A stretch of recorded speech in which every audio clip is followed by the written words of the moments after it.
A ver ahorita Blanca Elena cómo lo entendió, cómo lo captó. Sí, ay, sí, gracias. Pero esto es fundamental, o sea, entendiendo no sé, tú, Carlos, cómo lo viste, si ya revisando y entendiendo el esquema no te queda más fácil. Pues ahora sí que captar toda lo que es el proceso de la enfermedad de This call is now being recorded.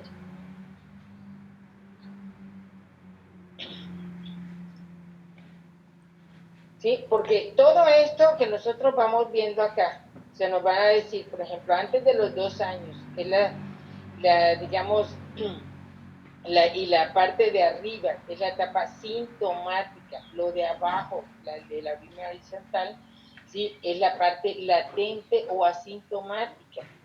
Y ahí podemos ver las líneas estas de colores como verdecito, amarillita, ¿sí? Cómo se comporta la inmunidad. O sea, al inicio decae la inmunidad celular, y les digo, por eso también ayuda a que si llega por también ahí el VIH, pues favorece también la infección por el VIH, ¿sí? Y la inmunidad humoral es la que está muy activa, entonces por eso, ahora si nos pasamos al cuadrito que está aquí a un lado, que está perfecto que los hayas puesto así, porque aquí nos explica bien que hay formación de anticuerpos, ¿sí? Pero finalmente, formación de anticuerpos, pero la enfermedad está teniendo sus manifestaciones en su máxima expresión, todas las lesiones, por eso la presencia de treponemas está marcado así con 3 cruces, porque es muy importante, y en todas estas fases cuando la enfermedad sobre todo es transmisible, ¿ok? ¿Sí? Entonces, y vean qué sucede, por ejemplo, incluso nos sirve para hacer diagnósticos diferenciales, o sea, la etapa de chancro, del secundarismo, del relapso, siempre, siempre sin tratamiento van a caer en la fase de latencia. O sea, tienen un periodo en el que duran y solito, aún sin tratamiento, se quita. Se quita. ¿Okay? Entonces, eso nos puede ayudar, por ejemplo, para hacer diagnóstico diferencial del chancro con herpes o alguna otra enfermedad en que, bueno, si no, en el herpes, por ejemplo, a veces que ya lo vimos con el herpes muy grande, y hay pacientes que llegan pensando que tienen algún problema, porque me ha pasado, ¿sí? Que tienen algún problema ellos están pensando en sífilis o algo, y es que ya me ha aparecido esta yayita en los genitales varias veces, no es sífilis. Así de sencillo. Si ustedes conocen esto, ¿por qué? Porque el chancro no recidiva, es una fase de la enfermedad y siempre cae en forma, va a caer la enfermedad en latencia, y ya luego lo que viene son las lesiones del secundarismo. ¿Okay? Entonces, aquí viene efectivamente la fase como está, en la fase temprana, ¿sí? En la fase latente, pues no hay lesiones, por eso se llaman latentes o asintomáticas, más sí se encuentra la enfermedad, ¿sí? Y en la fase tardía, aquí vean cómo cambia, ¿sí? Las lesiones ya no van a ser resolutivas, ya va a dejar siempre una lesión cicatrizal. Ya aquí la inmunidad cambia, aumenta la inmunidad celular, entonces empieza el cuerpo a defenderse tanto de la enfermedad que empieza esa misma defensa, digamos, es la que hace que se presenten las lesiones que van a dejar alguna cicatriz. Y aquí la presencia del treponema ya no es importante, ya no es transmisible, ¿sí? Puede ser curable con secuelas, ¿sí? Vamos a ver qué es esto de estropeable o no, ¿sí? Y en la sífilis tardía latente, pues igual no hay lesiones, los anticuerpos pueden presentarse, igual es curable. O sea, en todas las fases es curable. Vean la diferencia de este padecimiento con lo que tenemos del VIH, ¿sí? Por eso, esto es una bacteria. Y finalmente las bacterias biológicamente son más estables. Y a pesar de años, sigue siendo el mismo tratamiento de elección para la sífilis. Y vean ustedes, por ejemplo, para el VIH, cómo están mutando y están cambiando y están mutando, pues cuántos retrovirales se llevan en la historia, que es mucho más corta del VIH, ¿no? Entonces es importante conocer y tener claro todo esto. Ok, entonces seguimos, Blanca, por favor. Ok, entonces vuelvo a... Sí, okay. hasta que se les quede. Ok, bueno, pues empezando con bueno, se pueden guiar de esta tablita, de hecho sí, para eso lo puse, porque pues más o menos va hablando de pues todas las manifestaciones y todo lo que implica en cada clasificación. Pero pues bien, como mi compañero mencionaba, vamos a empezar con la línea vertical, la cual pues nos va a indicar la separación entre una sífilis temprana y una tardía. Esto va a depender de si es antes de los 2 años o después de este tiempo. Ahora, en cuanto a la línea que se encuentra de manera horizontal, pues va a indicarnos la aparición de las manifestaciones clínicas, entonces pues va a ser nuestro horizonte clínico y pues de esta línea depende de si la sífilis se encuentra en un estado sintomático o un estado latente. Al mismo tiempo, esta línea nos va a dividir a la sífilis en temprana activa o temprana sintomática y temprana latente, así como en una etapa tardía activa temprana activa y tardía latente, o creo que ya había mencionado latente, si no es tardía, perdón. Ahora, la sífilis, pues nos vamos a ubicar acá, en donde, pues, obviamente debe de haber una introducción del microorganismo por una herida. Entonces se presenta un periodo de incubación que va de 2 a 3 semanas, en el cual, pues, llega a pasar el horizonte clínico y, pues, tenemos la primera manifestación de la enfermedad, que sería el chancro sifilítico. Esta suele permanecer de 3 a 6 semanas y desaparece espontáneamente. Entonces, pues volvemos a un periodo latente por un tiempo. De ahí se presenta el periodo de secundarismo, que es prácticamente la representación de la septicemia, ya que el treponema prolifera. Y bueno, esta va de 2 a 3 meses después de que se presentó la primera lesión, que es el chancro.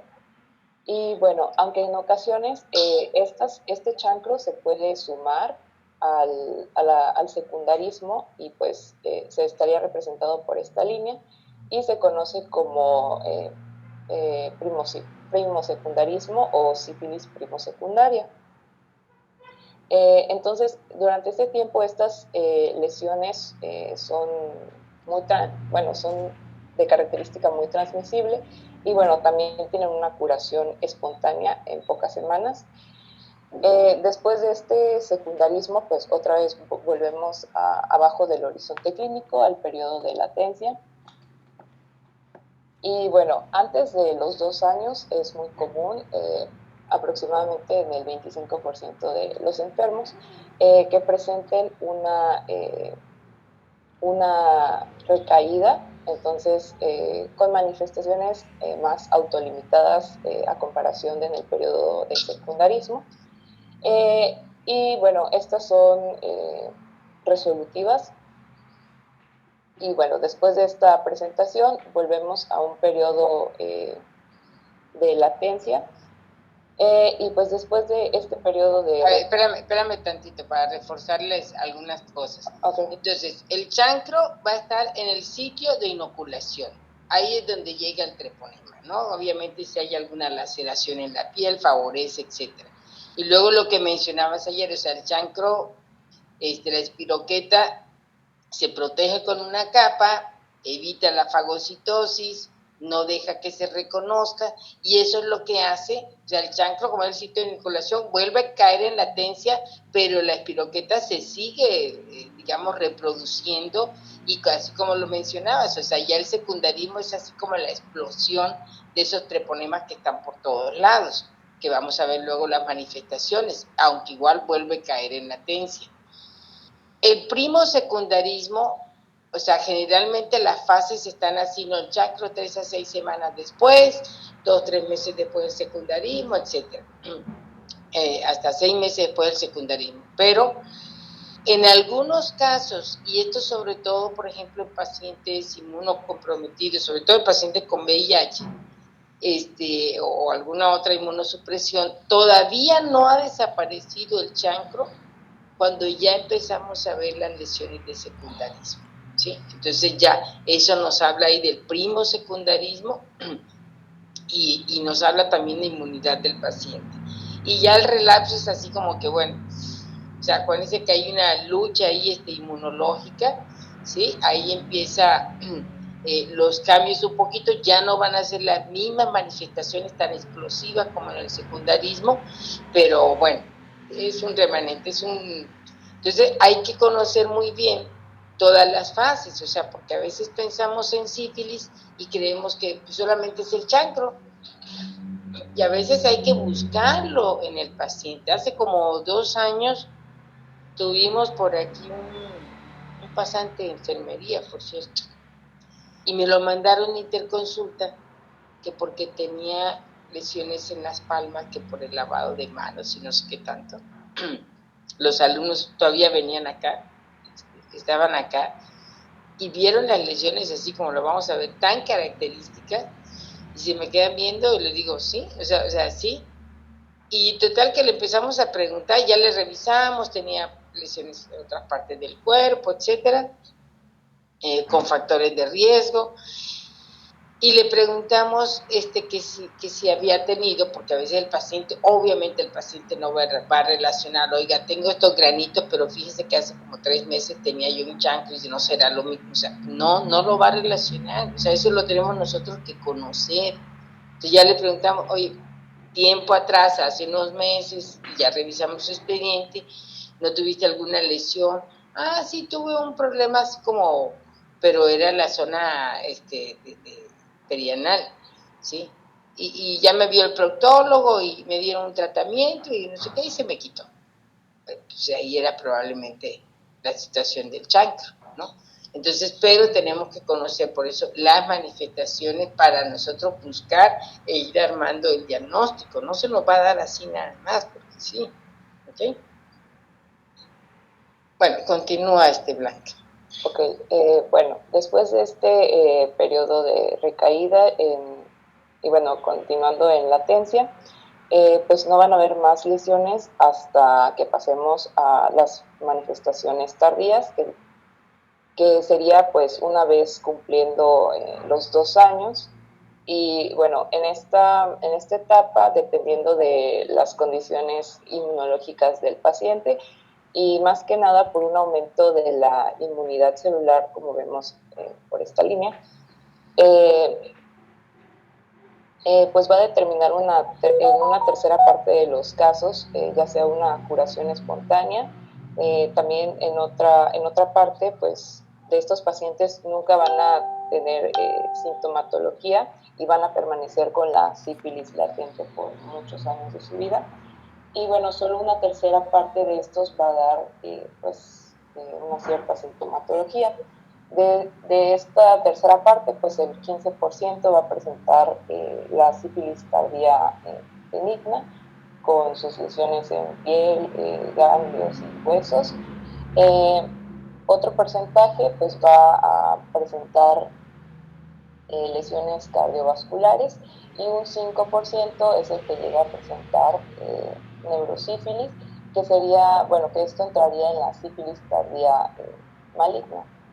Sí, entonces, imagínense, el paciente le puede llegar en muchas fases diferentes, ¿no? Y aparte vamos a ver las manifestaciones del secundarismo, y por eso se le digo a esta enfermedad, junto con el lupus, con la lepra quizás, pero más estas dos, que se le llaman las grandes simuladoras, porque el paciente puede llegar con muchas manifestaciones, con neurosífilis o lesiones cardiovasculares, o sea, es una carpeta amplísima, ¿no? Igual en el secundarismo, ahorita no solamente son las manifestaciones en piel, ¿no? Entonces, por eso sí, son las grandes simuladoras.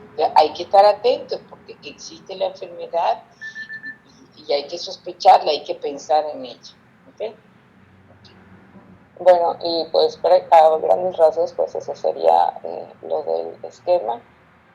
Y bueno, pues esto fue prácticamente parte de lo que fui diciendo y de lo que la doctora pues ya explicó. Entonces yo creo que, no sé si ya podemos pasar de aquí del esquema a ver las manifestaciones o el cuadro clínico de cada manifestación, de cada etapa. De cada etapa. No, ya pasamos, ¿no? Pero digo, ya con esto yo creo que les queda mucho más claro de cómo lo había presentado ayer, porque si lo relata, pues ya aquí sobreponen ustedes un cuadro con otro, leen un poco las manifestaciones y ya entendieron sífilis, ¿sí? Así, ok, continuamos entonces. Ok.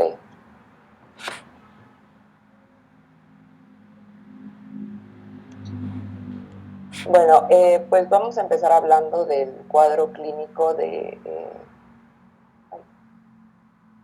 sífilis primaria. Entonces, de 10 a 90 días después de la infección, pues va a aparecer la lesión, que es el chancro en el punto de inoculación, como mencionaba la doctora. Esta puede ser una pápula única o en los casos que haya inmunodepresión, se puede presentar de manera múltiple. Esta va a ir de 0.5 a 2 centímetros, va a tener una base indurada y esta lesión es indolora. Al igual, vamos a observar que se erosiona con rapidez y tiende a curar espontáneamente de 3 a 6 semanas. Acompañando a esta lesión o a estas lesiones, pues se va a presentar una adenopatía regional en el paciente. Y bueno, la bibliografía de Arenas mencionaba que en los casos, no sé qué tan frecuente sea, pero que en los casos en donde de sífilis que no hubiera un chancro, se le conocía como sífilis decapitada. Sí, a veces porque digamos que el paciente está tomando algún medicamento o algo que hace que se inhiba que no se presente el chancro y el paciente niega y reniega y ustedes lo ven con secundarismo o con la sífilis tardía y nunca hay el antecedente del chancro, más tienen todo lo demás para hacer el diagnóstico, ¿no? Entonces puede ser una sífilis decapitada que se presenta a veces en esas situaciones en las que casualmente no está teniendo algún... A ver, Neisser, que levantó la mano. Sí, doctora. Disculpe, ¿y qué medicamentos podrían tener ese efecto? ¿Cómo? ¿Qué medicamentos podrían tener ese efecto de ocasionar una sífilis decapitada? Pues cualquier antibiótico generalmente, ¿eh? O sea, antibiótico generalmente, pero acuérdense que, o sea, en el momento de la enfermedad ya está, ¿sí? Y aquí los treponemas, en cierta forma, no los reconoce el cuerpo, ¿sí? Pero si están, por ejemplo, en una fase de que están tomando algún otro ampicilina o penicilina, etcétera, entonces ya no se presenta en la etapa. Pero como no estás completando un esquema para sífilis, estás tomándolo para, no sé, cualquier otra infección, tampoco acabas con la enfermedad, pero no se presenta el chancro. Sin embargo, la enfermedad continúa. Por eso ya cuando veamos tratamiento, los esquemas del tratamiento de la sífilis son muy específicos, son dosis bastante altas, que generalmente no las consumes en una infección faríngea, pues, por ejemplo. ¿Sí? Gracias, doctora. Aquí miren, estas fotos están muy buenas y aquí miren, empieza como una pápula, única o múltiple. Pápula quiere decir, acuérdense que es una zona que está indurada, que tiene una consistencia muy firme. Entonces, bueno, obviamente para revisar todo esto hay que ponerse guantes y demás, o sea, pero parte de lo que nos puede ayudar a hacer el diagnóstico es que ustedes traten de palpar, digamos, esa úlcera y lo van a ver como, lo van a sentir como firme, como durito en el borde, ¿sí? Entonces, por eso se llama así como un botoncito que estuviera ahí lastimado, ¿no? Eso es muy característico a diferencia de luego que veamos diagnósticos diferenciales que son lesiones inflamatorias y todo, pero no tienen esa consistencia firme. Y aparte de que es indolora, eso es muy importante también. ¿Okay? Bueno, continuando con la sífilis primaria, pues este chancro generalmente lo vamos a ver más en los genitales externos, siendo más común en el surco balanoprepucial en los hombres y en los labios mayores o menores en las mujeres. Y solo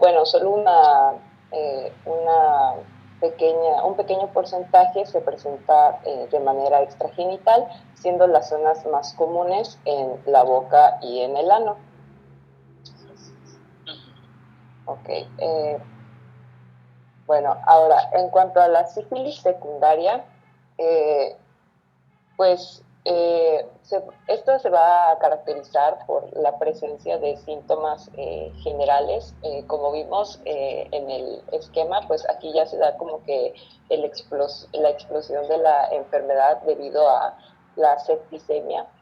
Entonces, el paciente puede presentar desde cefalea, malestar general, anorexia, pérdida de peso y febrícula, pero de las cosas más características es que en el 75% de los pacientes presentan lesiones cutáneas o también llamadas sífilides, que serían manchas o pápulas asintomáticas, aunque bueno, la bibliografía mencionaba que en algunos casos se llegaba a presentar prurito, pero me parece que es raro. Y bueno, esto sería lo que pues algunos ya conocemos, que es la rociola. Bueno, esta se presenta pues de manera característica en el tronco y bueno, son manchas lenticulares, como podemos ver, de color rosado. Y bueno, en la siguiente imagen, pues estas pápulas tienen una distribución simétrica, como vemos están presentes en ambas palmas.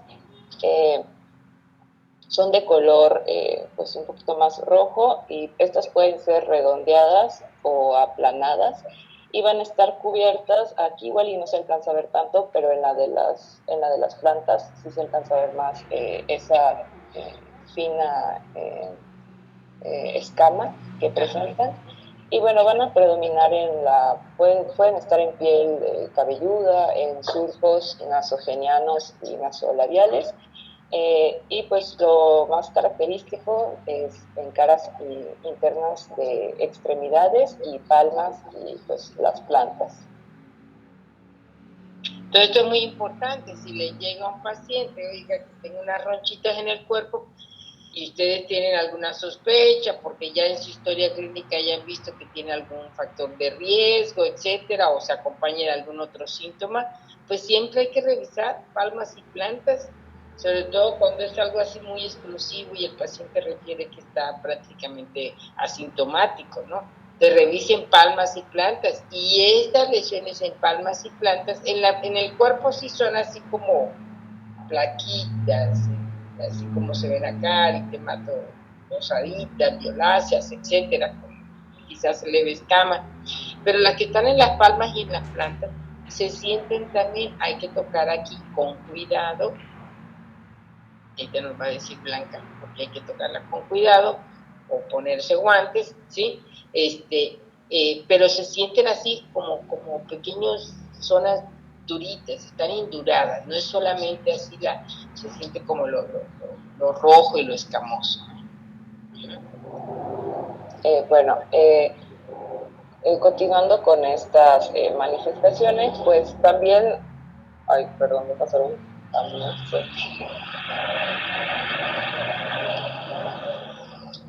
Pues, ay, no sé aquí.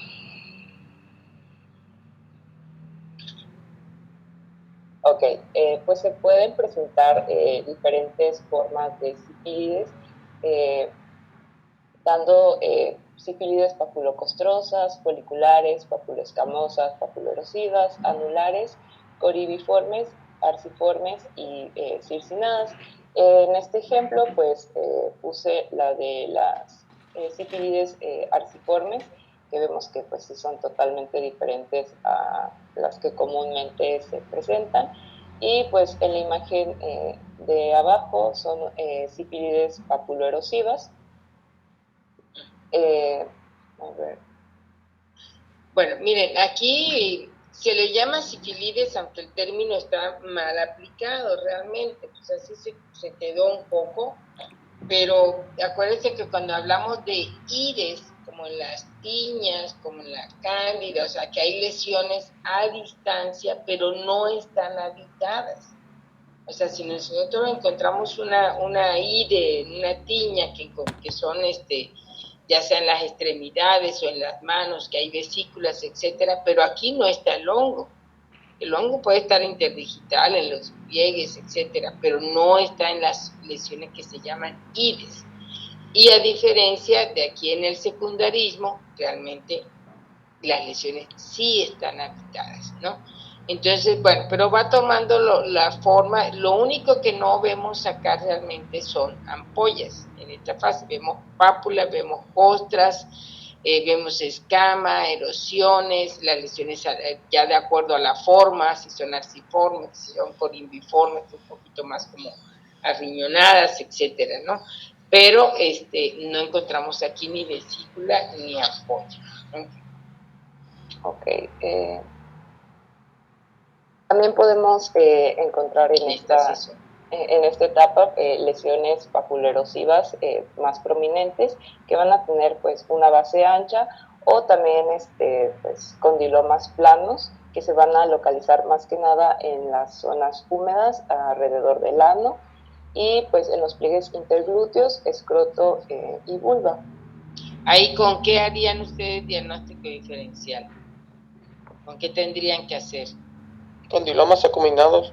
Con condilomas acuminados, o sea, se parece mucho, pero en esto en la superficie, ahí tenemos, es un poquito más como lisita, por eso se llaman así como plano, como más eritematosos, o sea, no se ve esa superficie vegetante, pues así que vimos en los condilomas, ¿sí? Pero pues sí se puede confundir, ¿sí? Y estas pápulo-erosivas son las que más presencia de espiroquetas tienen, ¿ok?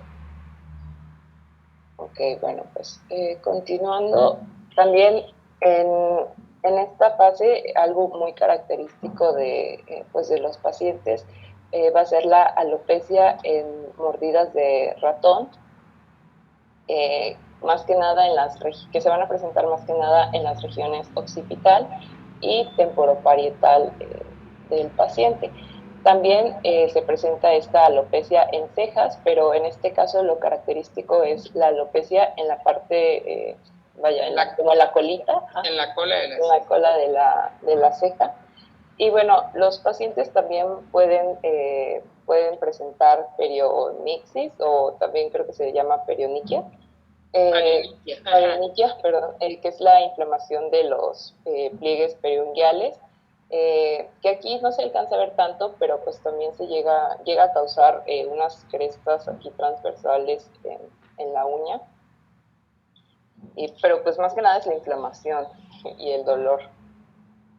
Sí, ahí tendríamos que hacer diagnóstico diferencial con qué. Ahí en esa perionixis. ¿Podría ser con alguna oncomicosis? Sí, pero ¿por qué? ¿Por qué agente?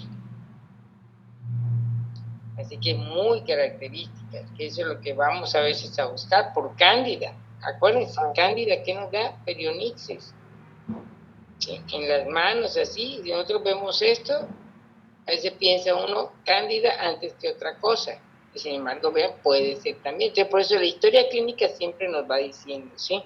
La alopecia de la cola de las cejas, igual en lepra, igual, bueno, varios padecimientos que vamos a ver que puede haber esa disminución de vello en la cola de las cejas, en la mordida de ratón, porque generalmente a veces más con alopecia areata, etcétera, ¿no? Ok. También en estos pacientes podemos observar placas mucosas de un color que va de blanco a grisáceo en los carrillos, bueno, que son las mejillas, en el velo del paladar, en los labios y la lengua. Bueno, en este caso aquí es la mucosa labial inferior, pero pues podemos ver estas placas del color que les dije. Igual, cándida. Sí, también, el dermis electrónica con Sí. cándida. Hasta herpes. Aquí, más que todo esto, no tienen mucha realmente sintomatología. Sí. Ok, ahora pues pasando a lo que son las posibles recaídas, en esta fase pues lo más común es que se presenten escasas pápulas que van a estar cubiertas, bueno, aquí se alcanza a ver más, por costras o escamas. Generalmente se van a presentar en los surcos nasogenianos o labiales, aunque pues también se puede presentar en el cuello, como vemos en la segunda imagen, en la piel cabelluda o en la región perianal. Sí, es como un secundarismo pequeñito, pues digamos, ¿no? Todo es menos, bueno, no grave, pero son más, ay, se me fue la palabra, pero sí, es como un secundarismo, pero más, pero autolimitado. Miren, esperen, antes de pasar, miren, aquí lo importante de esto, todas estas que vimos aquí en el tronco, en las palmas, en las plantas, etcétera, están cargadísimas de treponema. Esto es lo importante, por eso le decía, hay que revisar al paciente, hay que tocarlo, y aquí es sumamente contagioso. Y aquí es donde se da, digamos, el contagio a este que se llama de la sífilis de los inocentes.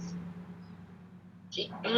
Cuando pues, a lo mejor vienen ustedes, exploran, etcétera, y están tocando y sin guantes, etcétera, y demás, y si tienen alguna erosión, alguna cosa en la piel, se pueden contagiar.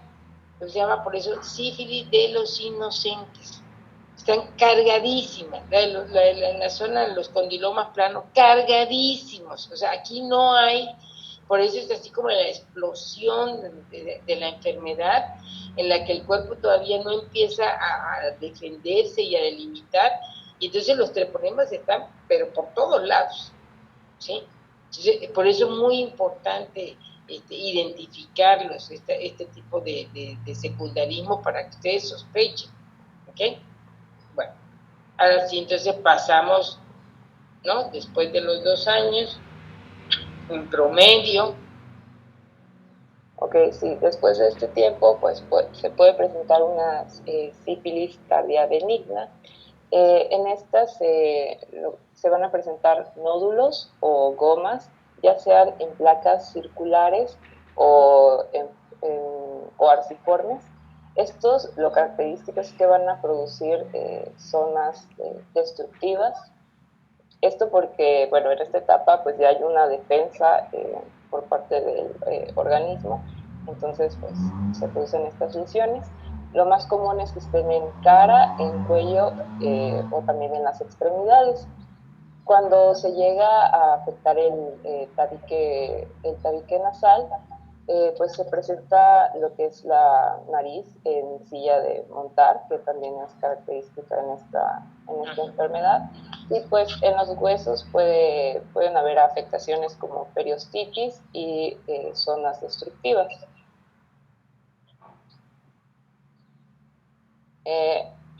Ahora, ante una infección por VIH, pues las manifestaciones se van a presentar pues, de una forma atípica, siendo un poquito más agresivas.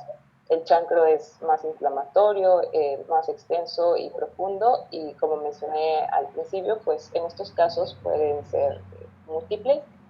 En la etapa del secundarismo van a ser grandes placas eritematosas o eritemascamosas, como se ve en la imagen, y pues obviamente hay una mayor afección del estado general por la inmunodepresión del paciente.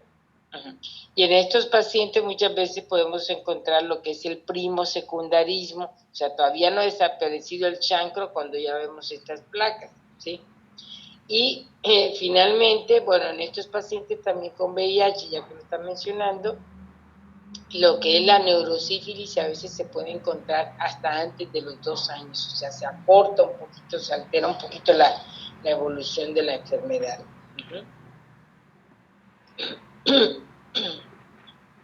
Bueno, también pueden haber lesiones de sífilis tardía, en la cual pues estas serían ulceradas, que bueno, el libro mencionaba que eran mal conocidas como lues malignas, pero pues otras bibliografías también las clasificaban como sífilis malignas, pues en la cual, como mencionaba, pues estos ya van a estar, lo característico es la ulceración y pues se suele acompañar de fiebre y meningismo en estos pacientes.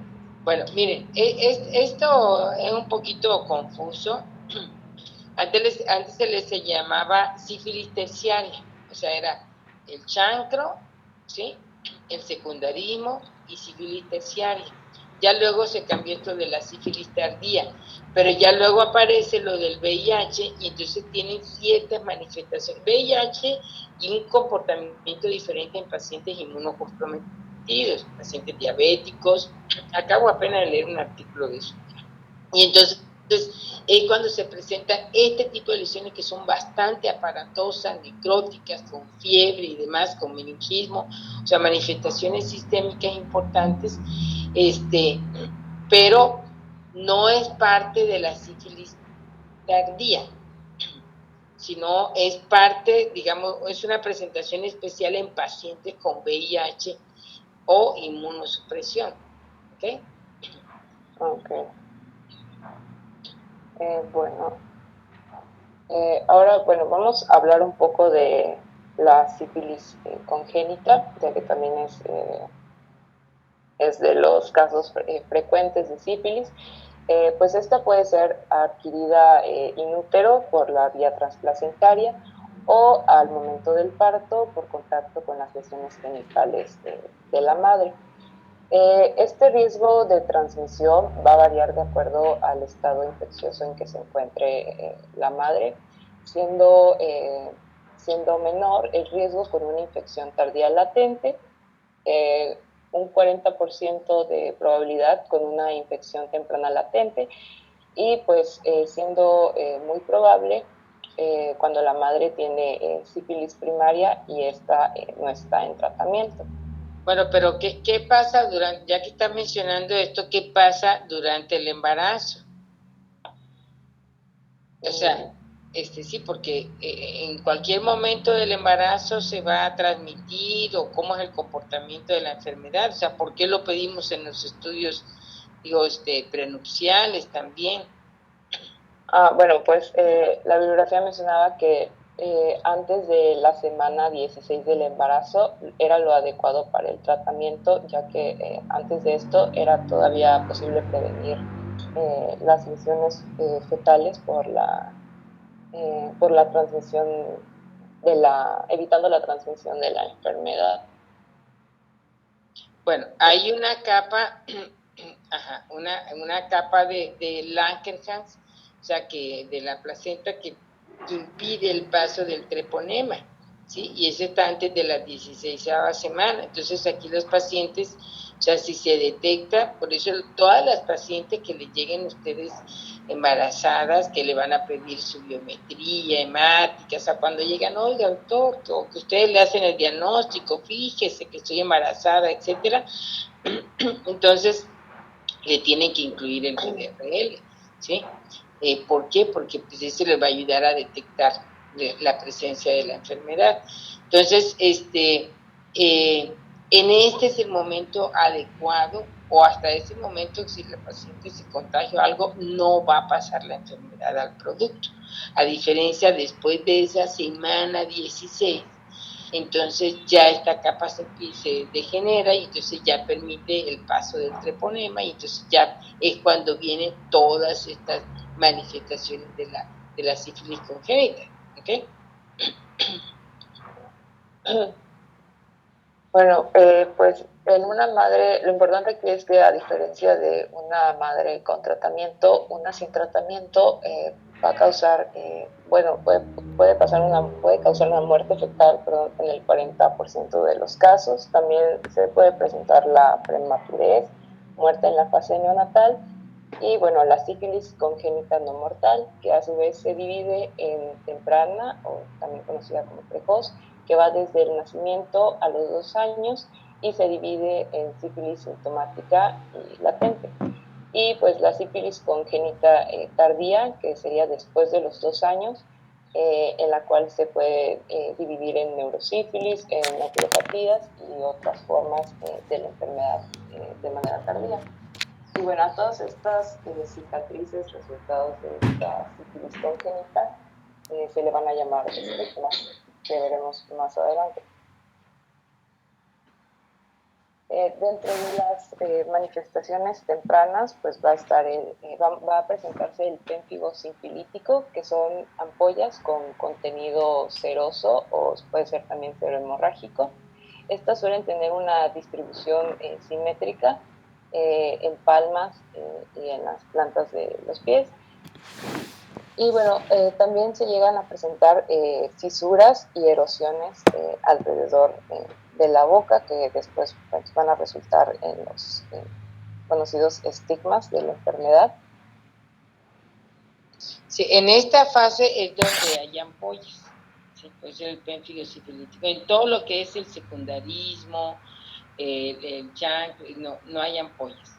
Pero en esta fase, estas manifestaciones de la sífilis temprana sintomática congénita, encontramos esto. Entonces, si ustedes ven, o sea, hay muchísimas enfermedades o muchísimas causas por las que los niños nazcan con enfermedades ampollosas que son de congénitas y demás, pero si ven esta topografía como que palmoplantar y estas lesiones aquí en las mucosas que son como fisuras y erosiones, piensen por favor en sífilis, vean en el expediente si a la madre se le hizo ese estudio durante el embarazo, ¿ok?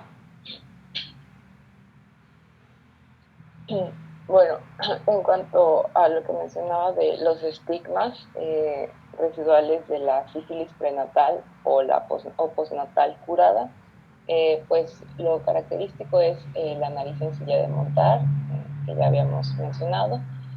Suelen haber maxilares pequeños, mandíbula en bulldog, presentan una arcada palatina alta, también se presentan las regadías, que van a ser estas cicatrices consecuencia de las fisuras alrededor de la boca que mencioné en esta diapositiva anterior. También se puede presentar lo que es tibia sable, una frente muy saliente u olímpica, protuberancia frontal y la triada de Hutchinson, que serían dientes en destornillador, queratitis intersticial y sordera neural del octavo par craneal. Sí, imagínense, pero pues hacer el diagnóstico ya cuando están en esta fase, ya ha sucedido, porque pues así se la van llevando, lo confunde con alguna otra cosa, aparte pueden tener muchas otras manifestaciones neurológicas, oligofrenia, o sea, varias manifestaciones, ¿no?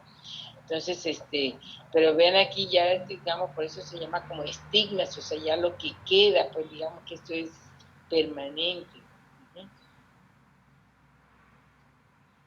Ok, ahora pasando a los datos histopatológicos, pues la única prueba ahora sí que irrefutable para este diagnóstico va a ser la presencia del microorganismo. Y por lo general se localiza alrededor de los vasos en la unión dermoepidérmica y pues siempre se encuentra en el chancro, más que nada, y en el 71% en el secundarismo, que bueno, la doctora se me adelantó a mencionar eso, entonces por eso la importancia de explorar con cuidado a estos pacientes. Eh, bueno, estos datos se pueden obtener por diversas impregnaciones argénticas, como la tensión de Wartin-Starry o de Steiner, por métodos de inmunohistoquímica e inmunofluorescencia indirecta, en donde pues, se pueden apreciar las espiroquetas. Ahora pasando al diagnóstico del laboratorio. En la etapa temprana, cuando se presenta el chancro, se requiere la búsqueda del treponema por microscopía de campo oscuro o ya sea por inmunofluorescencia. Esto se va a obtener por medio de un raspado suave de la lesión o también se pueden obtener por función de un ganglio linfático agrandado que esté en la zona. Y pasando en la etapa de sífilis secundaria, aquí pues se realizan dos tipos de pruebas serológicas, las no treponémicas y las treponémicas. En cuanto a las no treponémicas, estas abarcan, bueno, su sensibilidad abarca tanto sífilis primaria como secundaria. Y estas pues van a medir los anticuerpos IgG e IgM que se van a dar en respuesta al material lipídico liberado por las células afectadas. Y bueno, en estas pruebas se incluyen la prueba BDRL y la prueba RPR, que sería reginina plasmática rápida. Como vemos, pues estas tienen una alta sensibilidad y también una alta especificidad. En estos casos, una prueba no treponémica que sea reactiva nos puede indicar ya sea una infección actual, una infección reciente tratada o no tratada, o en pocos casos puede haber un resultado falso positivo. Bueno, la bibliografía mencionaba que en el embarazo pues pueden presentarse varios de estos falsos positivos, pero es importante considerar que títulos bajos no van a excluir sífilis, ya que esta se puede encontrar en la fase latente o tardía de la enfermedad. Y todos estos sueros reactivos de esta clasificación de pruebas de las no treponémicas, pues se deben confirmar mediante una prueba treponémica. En este caso, las treponémicas pues van a tener una mayor sensibilidad y una mayor especificidad, ya que estas usan al microorganismo o componentes de este microorganismo como antígeno para la detección de anticuerpos contra los componentes treponémicos. A pesar de que estas pruebas pues, son más sensibles y más específicas, también son más complejas y pues, un poco más costosas y no permiten diferenciar entre personas con una sífilis activa no tratada y las que ya fueron, pues, ya llevaron su tratamiento con éxito. Estas pues se van a utilizar para confirmar un resultado de una prueba no treponémica, más que nada, y suelen persistir positivas independientemente del tratamiento pues, en estos pacientes, ya sea por muchos años o incluso se pueden quedar así por el resto de su vida. De por vida. Así es, de manera positiva. Y bueno, en estas se incluye la prueba de absorción de anticuerpos treponémicos fluorescentes, que por mucho tiempo fue considerada como el gold estándar, sin embargo ya no está considerada como tal, ya que ahorita la mayoría de los laboratorios pues prefiere o opta por ensayos de aglutinación treponémica, debido a que son más sencillos de realizar a comparación del primero y pues son menos costosos. También dentro de estas pruebas treponémicas encontramos el inmunoensayo enzimático de treponemas o INSA, análisis de quimioluminiscencia y el ensayo troponímico de Western blot.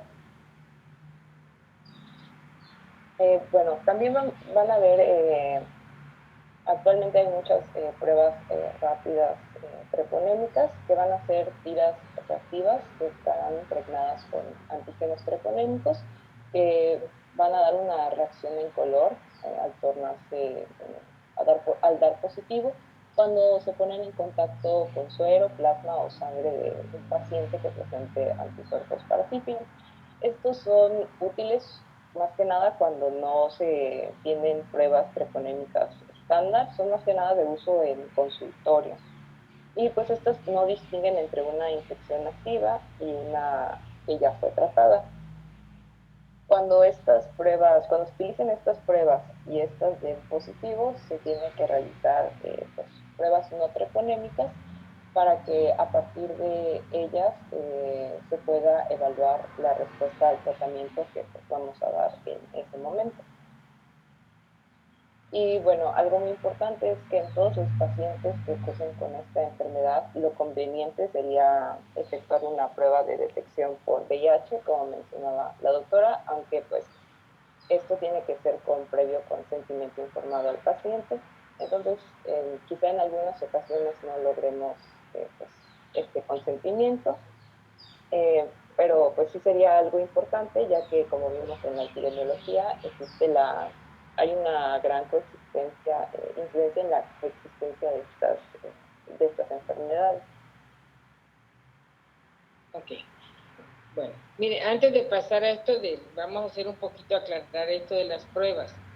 Digamos, en la etapa de chancro, ¿sí?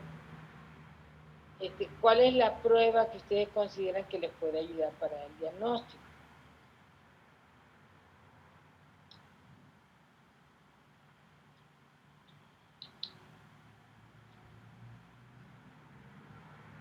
O sea, se lo voy a poner así. O sea, aquí tenemos que, ándale, regrésate si quieres un poquito para nada más para reforzar y aclararle algunas cosas, ¿sí? Porque esto es importantísimo. Ustedes le piden una prueba, dicen, bueno, pues si es más sensible las treponémicas, el FTA o el otro por las aglutinaciones que se hace ahorita, pues más específica, ¿no? Nos está diciendo ahí.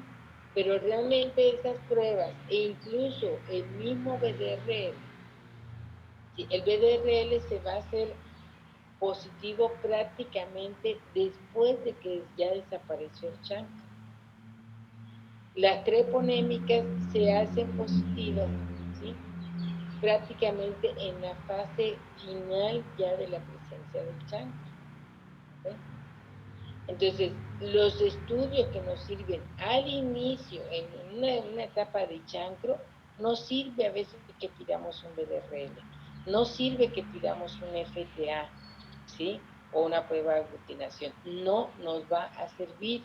Aquí lo que nos sirve es el campo oscuro, la inmunofluorescencia directa, o sea, ver y buscar en el chancro específicamente la presencia del treponema, de la espiroquimia. ¿Okay? No nos va a servir lo demás. Un punto para que les quede claro. El BDRL, ¿por qué sigue siendo una prueba tan importante y es barata, etcétera? Aunque no sea tan, vemos aquí, primaria un 80%, no nos sirve para todas las fases de la enfermedad, ¿sí? Que siempre que nosotros pidamos BDRL, y sobre todo si ustedes tienen la sospecha, o si les reportan, porque muchas veces, ¿qué hacen? Reportan un BDRL positivo o negativo, ¿sí? Y eso no nos dice nada. Uno, porque como el BDRL no es tan específico, ¿sí?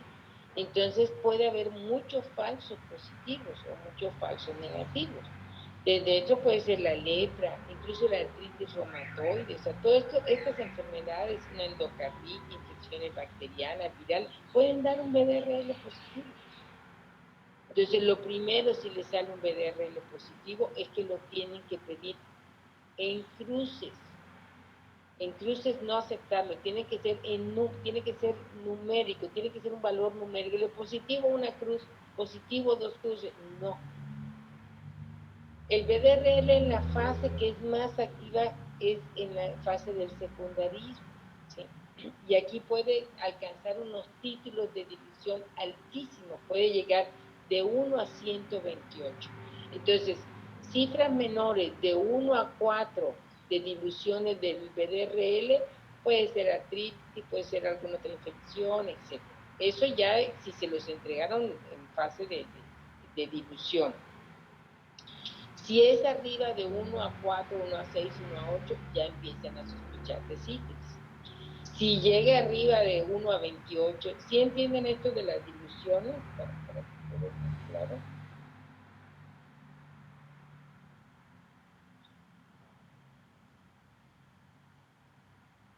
¿Sí les queda esto de las diluciones? O sea, la importancia de por qué pedirlo en un valor numérico el BDRL.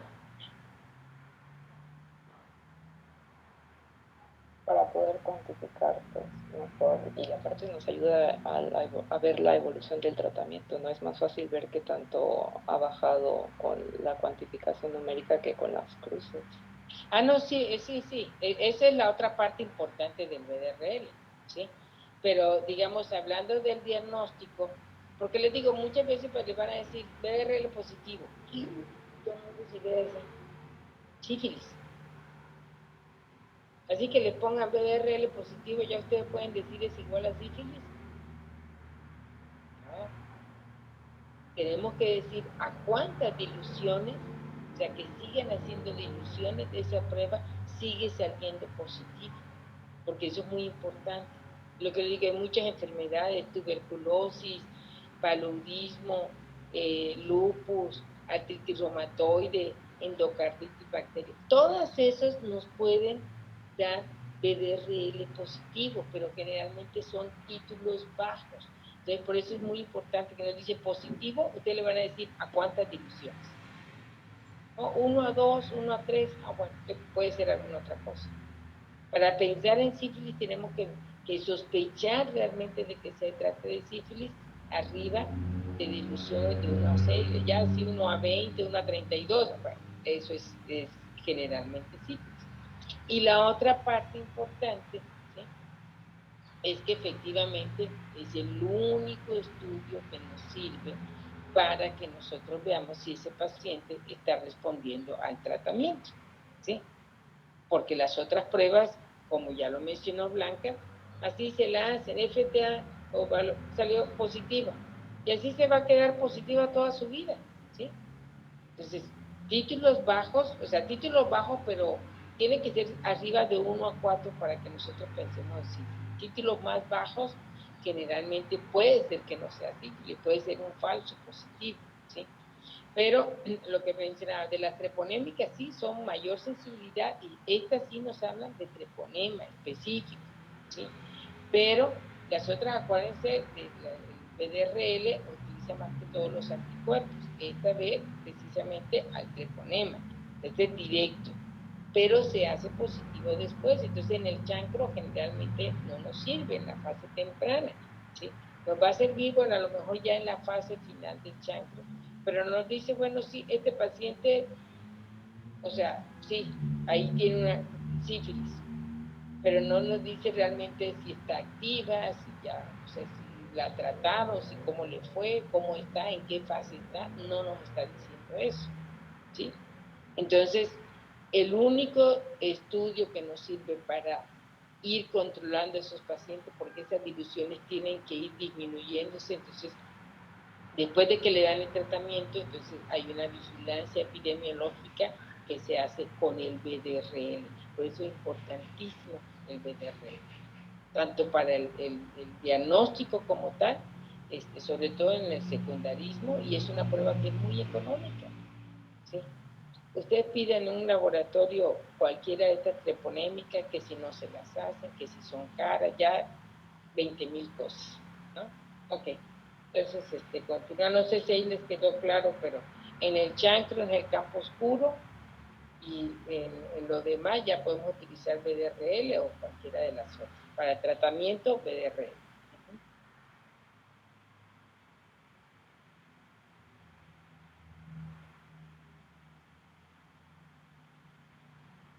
Ok, vale. Bueno, pues ahora continuando con el diagnóstico diferencial, vamos a tener dentro de estos al líquen plano, que como vemos, esto más que nada se me hizo un poco similar a las manifestaciones que vimos en las recaídas, las que estaban en la zona del cuello, y también las del secundario, también las del secundarismo, que podían ser de diferentes, pues vimos todas las formas posibles. También tenemos como diagnóstico diferencial a los plúrigos. Bueno, aquí más que nada igual por las ampollas, pero bueno, es lo que mencionaba la bibliografía, es que me No, sí, está bien. Y bueno, uno que sí se me hizo muy parecido es el eritema polimorfo por la presencia pues como sucede en la roceola, pues en las palmas. Y otro diagnóstico diferencial, pues mencionaba que era la lepra dimorfa. Y por último, bueno, los linfomas, pues esto está en una fase de placa, no sé, tal vez podría parecerse a la roceola, quizá más en las personas inmunocomprometidas o inmunodeprimidas. Y bueno, esto está en una fase tumoral. Sí, sería la tardía benigna. Sí. Tardía maligna, pues lo que le llaman, ¿no? Ya las lesiones más ulceradas, que dejan cicatrices, ¿no? Sí. Bueno, eso sería en cuanto al diagnóstico diferencial. Y bueno, ahora pasando al tratamiento, pues tanto la sífilis primaria y secundaria y también la temprana latente en personas adultas y embarazadas, pues el tratamiento se va a basar en penicilina G benzatínica. Esta va a ser administrada de 2.4 millones de unidades por vía intramuscular en una sola dosis, aunque generalmente se administra en 2 inyecciones en sitios diferentes.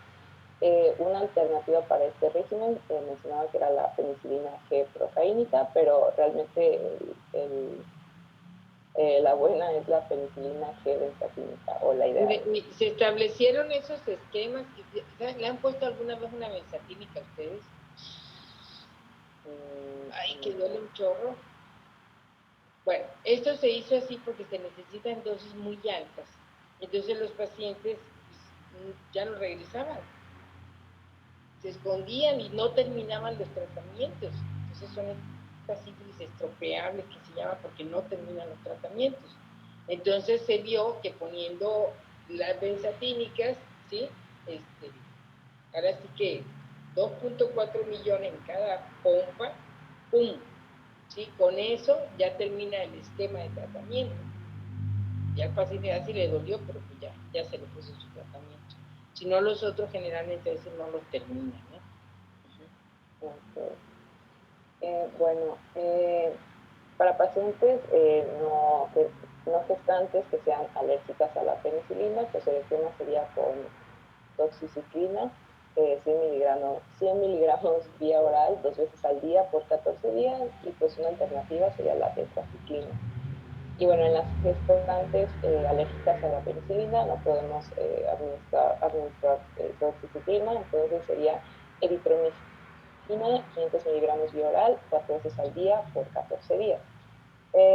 Ahora pasando al tratamiento de la sífilis tardía latente o sintomática, igual sería la penicilina G benzatínica, nada más que esta sería una vez por semana durante 3 semanas consecutivas.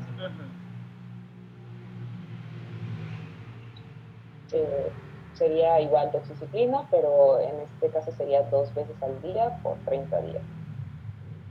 En las pacientes gestantes alérgicas a la penicilina, pues igual eritromicina, nada más que este sería cada 6 horas por 30 días. Y bueno, este esquema no suele ser suficiente para la mamá, entonces se requiere administrar después del parto un tratamiento con doxiciclina de 200 miligramos al día por 14 días. Y bueno, también la eritromicina pues es ineficaz para tratar, en su caso, para tratar al feto, y pues se va a administrar penicilina al niño pues según el esquema. Bueno, se puede presentar una reacción de Jarisch, no sé cómo se pronuncia, Hersheimer, que da fiebre, consiste en fiebre y mal estado general. Esto a causa de la liberación de antígenos por la muerte de los treponemas. Cuando se administra el tratamiento en la segunda mitad del embarazo, es importante tener en cuenta esta reacción, ya que puede causar de manera excepcional el trabajo de parto. Es un riesgo, ¿no? Pero, sí. Bueno, cuando hay una coinfección con VIH, se debe incluir en el tratamiento igual penicilina G benzatínica, con una dosis total de 7.2 millones de unidades internacionales por lienzo muscular, que se divide en 3 dosis de 2.4 con intervalos de una semana. Pues en estos pacientes el tratamiento antirretroviral pues nos va a reducir el tiempo en que estos respondan al tratamiento de sífilis. okay. Ahora, en cuanto a los niños, pues todo niño que tenga evidencia clínica de sífilis congénita o que sean asintomáticos, pero con una madre que no recibió un tratamiento adecuado para la enfermedad, o niños asintomáticos con madres que fueron tratadas de modo adecuado, pero que presenten títulos de pruebas no treponémicas superiores a los de la madre, y niños asintomáticos cuya madre fue tratada de manera adecuada, pero no se dispone de títulos cuantificados para poder comparar con la madre. Bueno, todos estos niños deben recibir un tratamiento con penicilina G sódica cristalina de 50 unidades por kilogramo cada 12 horas por los 7 primeros días de edad. Y después se va a continuar con un esquema de 50.000 unidades por kilogramo cada 8 horas hasta completar de 10 a 14 días el tratamiento. Ay, perdón que acaba de empezar mucha letra, pero realmente venían muchas cosas y no sé, sentí que todo era importante. Sí. Entonces, bueno, en niños asintomáticos que nacen de madres con sífilis tratadas adecuadamente y con títulos de pruebas no treponémicas similares o inferiores a los de la mamá, es recomendable administrar una sola dosis de penicilina G benzatínica de 50.000 unidades por kilogramos de peso. En la sífilis congénita en niños de 2 o más años, pues igual se administra penicilina G sódica, bueno, en este caso es la penicilina G sódica cristalina, que va de 200 a 300.000 unidades internacionales por kilogramo por día. Y en pacientes después del primer mes de vida que sean alérgicos a la penicilina, pues se utilizará eritromicina. Bueno, algo muy importante en estos pacientes va a ser el seguimiento.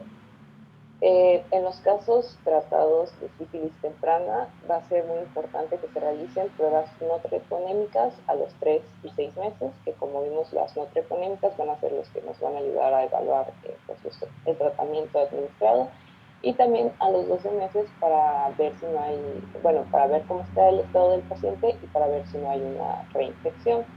Y en casos en que haya una infección por VIH, debe ser a los 3, 6, 9 y 12 meses.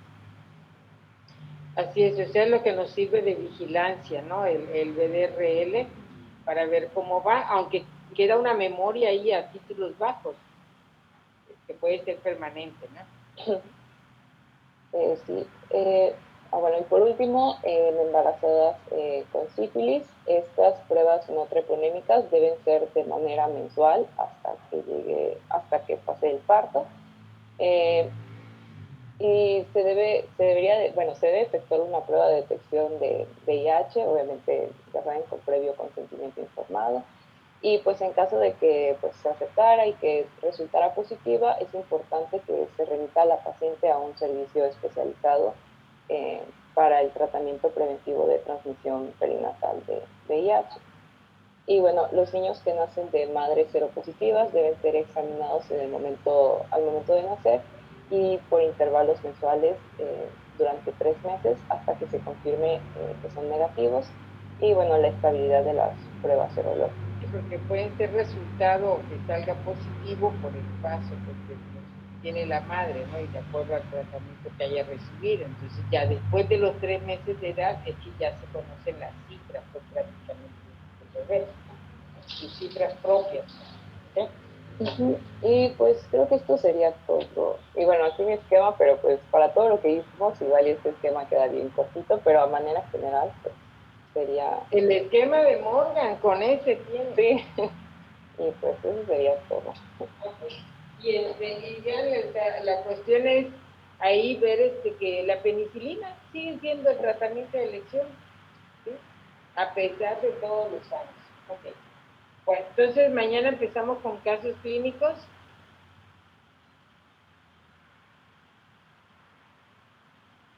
Mañana empezamos con casos clínicos, nos vemos mañana.